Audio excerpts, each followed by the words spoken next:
फॉरेनची बाटलीन हा 2008 साली आलेला सिनेमा खूप गाजला होता। विनय आपटे, सुरेखा कुडची, गिरीश परदेशी असे कलाकार या सिनेमात पाहायला मिळाले होते। पण एका कलाकारामुळे हा चित्रपट रिलीज व्हायच्या आधीपासूनच चर्चेत होता।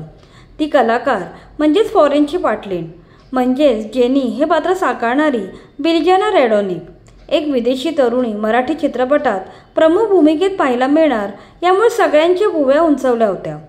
तिला हे शिवधनुष्य पेलणार की नाही ह्याची उत्सुकता सर्वांना लागली होती।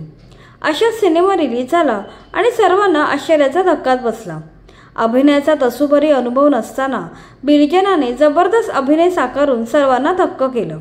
एका प्रख्यात अभिनेत्रीला लाजवेल असे हावभाव दाखवत तिने ही भूमिका गाजवली होती।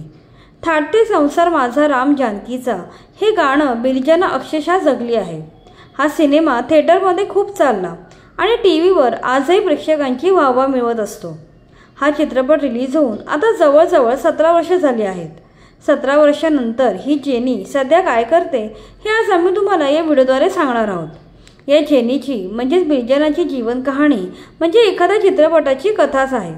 चला तर व्हिडिओ सुरू करूया। बिरजाना रॅडोनिक यांचा जन्म 1977 साली युरोपातील त्यावेळेच्या युगोस्लाविया म्हणजेच आत्ताच्या क्रोएशिया या देशात झाला। तिला प्रेमाने बिबा म्हटलं जायचं। एका सर्वसाधारण कुटुंबात वाढलेल्या बिरजानाने लहानपणापासूनच आपल्या उत्साही आणि जिज्ञासू स्वभावाने सर्वांची मनं जिंकली होती। पण त्यांचे बालपण खूप खडतर होतं। 1990च्या दशकाच्या सुरुवातीला युगोस्लावियामध्ये सिव्हिल वॉर सुरू झाले। सगळीकडे अफरातफरी माजली होती। सोव्हिएत संघाचे विघटन झाले। 2 वर्षे चाललेल्या या युद्धात 1.25 लाख लोक मारले गेले। युगोस्लाविया या देशाचे तुकडे होऊन 6 नवीन देश निर्माण झाले। बिरजाना राहत असलेला प्रदेश 1991 साली क्रोएशिया हा नवा देश म्हणून उदयास आला। या काळात तेथील परिस्थिती खूप बिकट होती। सर्वत्र जाळपोळ, दंगली चालू होत्या। जीवाच्या भीतीने त्यांच्या कुटुंबाने एका रात्रीत आपलं घरदार सोडून सर्बियाला स्थलांतर केलं। सर्बियाला त्यांचे कुटुंब अनेक वर्ष रेफ्युजी म्हणून राहत होते। यावेळी कुटुंबाचे राहायचे, खाण्याचे प्रचंड हाल झाले। त्या काळात तिने लहान वयातच जीवनातील संघर्ष जवळून पाहिला। या युद्धाचा मोठा प्रभाव छोट्या बिरजानाच्या मनावर पडला। त्यांच्या मनात युद्धाचा तिटकारा निर्माण झाला आणि ती अध्यात्माकडे ओढली गेली। हायस्कूलचं शिक्षण पूर्ण झाल्यानंतर तिने इटलीत उच्च शिक्षण घेतलं।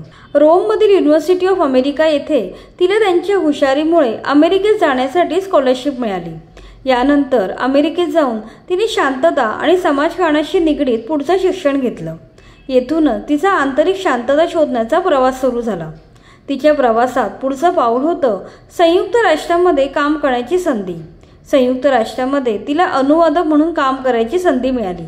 या काळात तिने वेगवेगळ्या संस्कृती जवळून पाहिल्या। युद्धग्रस्त, निर्वासित, गरजू लोकांच्या वेदना ऐकल्या। लहानपणी युद्ध पाहिलेल्या बिरजानाला मानवतेची किंमत माहिती होतीच। संयुक्त राष्ट्रातील या अनुभवामुळे तिच्या मनात सेवा आणि अध्यात्माची बीजे रुजली। तिच्या आयुष्यातील पुढचा एक मोठा टप्पा म्हणजे भारताशी झालेली ओळख। योग, ध्यानधारणा आणि आध्यात्मिक परंपरेने समृद्ध असलेल्या भारताकडे ती लगेच आकर्षित झाली। या काळात तिने परमहंस योगानंद यांचे ऑटोबायोग्राफी ऑफ अ योगी हे पुस्तक वाचलं। या पुस्तकाचा तिच्या मनावर खोलवर प्रभाव पडला। भारतीयांच्या DNA मध्ये खोलवर रुजलेले अध्यात्म, प्राचीन ज्ञान आणि शाश्वत सनातन धर्माच्या तत्वज्ञानामुळे ती भारतात आली। 1996 साली ती भारतीय आध्यात्मिक गुरु सत्य साईबाबा यांना भेटली। सत्य साईबाबा यांना भेटल्यावर तिला अध्यात्माकडे जाणारी वाट सापडली। योगाच्या माध्यमातून तिला जीवनाचा खरा अर्थ सापडला। सत्य साईबाबांकडे तिने योग आणि अध्यात्माचे संपूर्ण शिक्षण घेतलं। शिक्षण पूर्ण झाल्यावर अध्यात्माच्या प्रसारासाठी ती देशोदेशी फिरू लागली। या काळात ती दुबईत राहत असताना तिची ओळख मोहनजी यांच्याशी झाली। त्यांनीही आपलं जीवन अध्यात्माच्या प्रसारासाठी वाहिलं होतं। येथेच दोघांची मने जुळली आणि काही वर्षांनी 2010 मध्ये दोघांनी लग्न केलं। बिरजाना सांगतात की माझे माहेरचे सर्व लोक अस्सल मांसाहारी आहेत, मात्र मी पूर्णपणे शाकाहारी झाले आहे। शिवाय माझ्या बहिणीने सुद्धा भारतीय माणसाशी लग्न केलं असून ती सुद्धा शाकाहारी झाली। मधल्या काळात 2007 साली तिला मराठी चित्रपटात काम करायची संधी प्राप्त झाली। फॉरेनची बाटलीन सिनेमाच्या निर्मात्या संजीवनी गवई दुबईला असताना त्यांची गाठ बिरजाना यांच्याशी पडली। त्या आपल्या सिनेमासाठी विदेशी अभिनेत्रीच्या शोधात होत्या। भारताच्या आध्यात्मिक समृद्धीबद्दल आणि त्यांच्या योग प्रशिक्षणाबद्दल बिलजानाच्या मनातील भावना ऐकून त्या प्रभावित झाल्या। बिलजाना हिनेच आपल्या फॉरेनची पाटलीन चित्रपटातील जेनिफर या विदेशी सुनेची भूमिका साकारावी अशी कळ त्यांनी तिला घातली। बिलजानासाठी हा एक वेगळा अनुभव होता। काही लोकांशी तिने याविषयी चर्चा केली। त्यावेळी लोकांनी त्यांना चित्रपटात काम न करण्याचा सल्ला दिला। एका खेड्यात चित्रपटाचं शूटिंग आहे, हे लोक फसवतील, हे चित्रपट अर्धवट सोडतील, चित्रपट कधीच रिलीज होणार नाही अशी भीती तिला घातली गेली।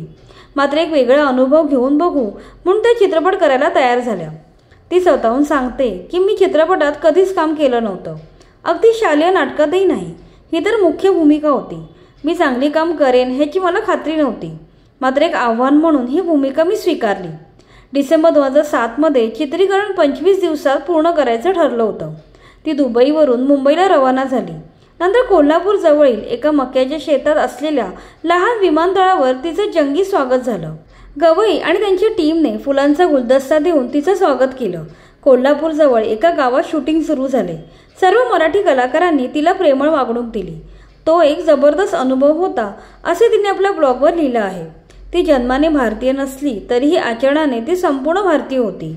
साधी राणी तिच्या आयुष्याचा अविभाज्य भाग असल्यामुळे एका गावात शूटिंग असूनही तिला अजिबात त्रास झाला नाही। 2008 साली हा सिनेमा रिलीज झाला आणि सुपरहिट ठरला।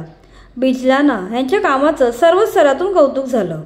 आजही मराठीतील एक कल्ट क्लासिक सिनेमा म्हणून या सिनेमाचं नाव घेतलं जातं।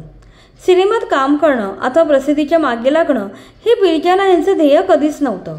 त्यामुळे शूटिंग संपल्यावर ती लगेचच आपल्या आध्यात्मिक कार्यासाठी दुबईला निघून गेली। लग्नानंतर त्यांनी आपलं नाव बदलले असून त्या देवी मोहन या नावाने ओळखल्या जातात। पुढे 2011 मध्ये त्यांना एक गोंडस मुलगी झाली। तिचं नाव मिली आहे। गेले अनेक वर्ष ती आणि तिचे पती मोहनची ॲक्ट फाउंडेशन नावाची संस्था चालवत आहेत। देवी म्हणजे बिलजाना 2012 पासून ॲक्ट फाउंडेशनच्या जागतिक अध्यक्ष म्हणून काम करत आहेत।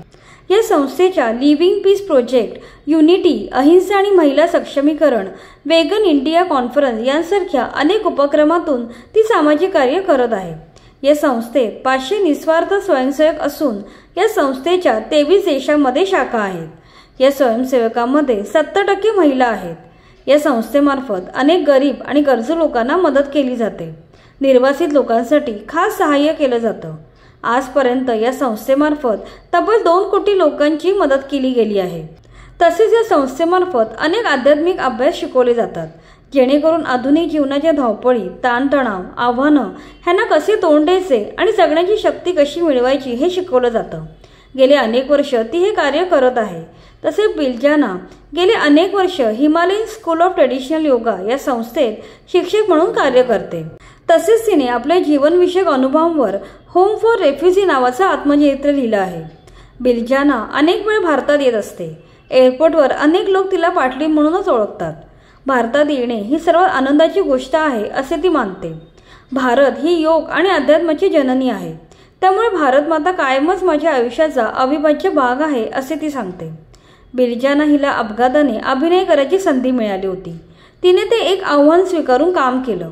तिचे कार्य पूर्ण झाल्यावर चित्रपट सृष्टीतील प्रसिद्धीच्या मोहात न पडता ती आपल्या जीवनाच्या कार्यावर निघून गेली। चित्रपटातील अभिनय हा तिच्या आयुष्यातील एक नगण्य भाग होता। एक अभिनेत्री म्हणून नाही तर सामाजिक कार्यकर्ती म्हणून तिचं कार्य खूप मोठं आहे। अस्थिर बालपण ते मोठ्या NGOचे अध्यक्ष असा तिचा प्रवास फार प्रेरणादायी आहे। आज अनेक लोक तिच्या कार्याकडून प्रेरणा घेत समाजकार्यासाठी पुढे येत आहेत। अशा प्रकारे फॉरेनची पाटलीन सिनेमात जेनी हे पात्र साकारणारी अभिनेत्री आता एक महान सामाजिक कार्यकर्ती म्हणून पुढे आली आहे। बाकी तुम्हाला हा व्हिडिओ इन्फॉर्मेटिव्ह वाटला असेल तर लाईक करा आणि मराठी चित्रपट सृष्टीशी निगडीत अशाच वैविध्यपूर्ण व्हिडिओसाठी आमच्या चॅनलला सबस्क्राईब करा।